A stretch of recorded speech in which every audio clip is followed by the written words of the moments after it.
好啊，我係醫療顧問 Cindy 啊，今日咧想同大家講下兒童病房嘅一個安排流程啦，同埋注意事項。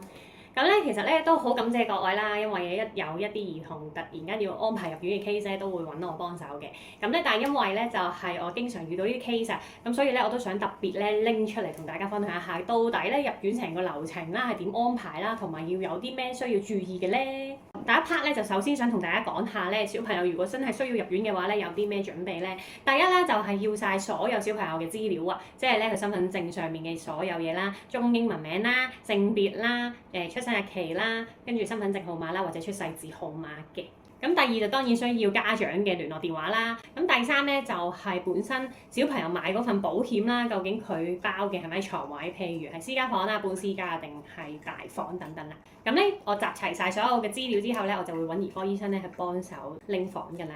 咁喺拎床位呢段時間咧，其實就唔需要專登頻撲去到醫院度等嘅，因為一嚟啦唔知道究竟拎唔拎到房啦，二嚟咧就係都唔想個小朋友咁唔舒服嘅時間，仲要咁勞碌啊。咁我當收到醫生嘅 message 話佢已經拎到房嘅話咧，先至叫家長再去醫院都未遲。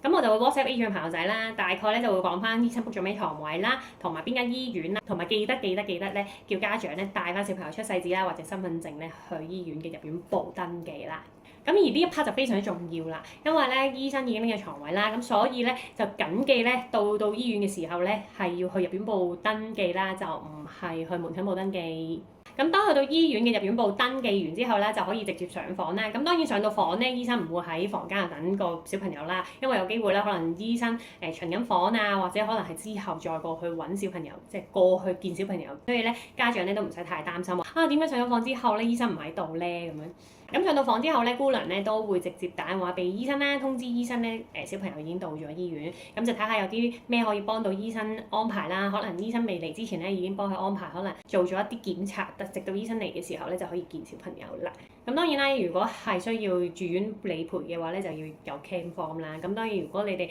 話好難即時有 claim form 喺手喎，唔緊要嘅，你哋到時可以再 WhatsApp 我啦，咁我就再轉發翻俾醫生。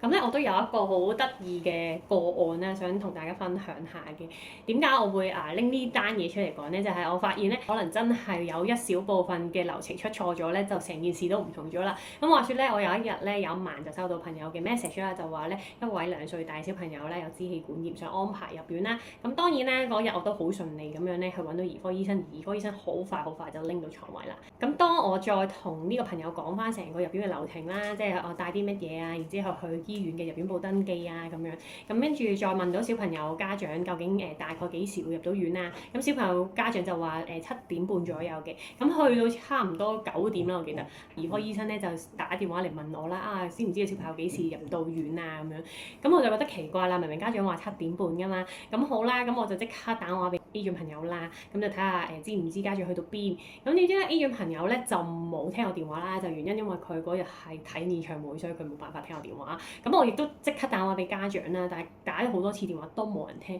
咁去到最尾嘅時候咧，發現咧原來咧家長係去到醫院啦，但係佢冇喺入院部登記，佢去咗門診部登記，所以佢就見咗門診嘅當值醫生啦。咁而醫生咧就再幫佢安排上房。咁所以咧就係話咧，原先我幫佢 book 咗個床位咧就白等咗2個鐘啦，醫生都白等咗2個鐘啦，而小朋友就瞓咗喺隔離床啦。當然喺呢件事上面，因為可能個流程上有啲誤會啦，所以咧令到成件事最尾咧雖然係都幫到小朋友嘅，但係咧就令到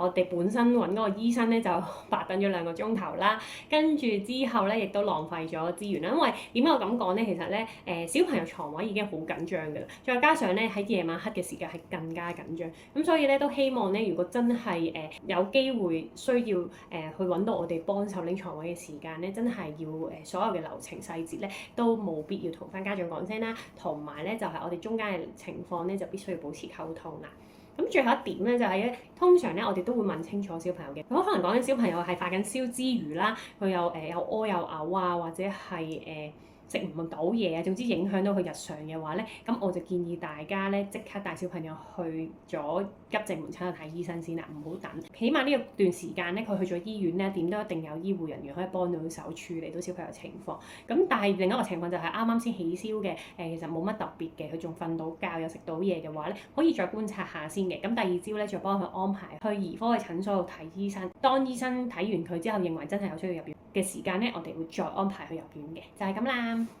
咁如果咧大家對呢一個小朋友安排入院嘅事宜咧有任何疑問啦，都歡迎喺樓下留言俾我或者 IG inbox 我啦。咁我哋下次再見啦，拜。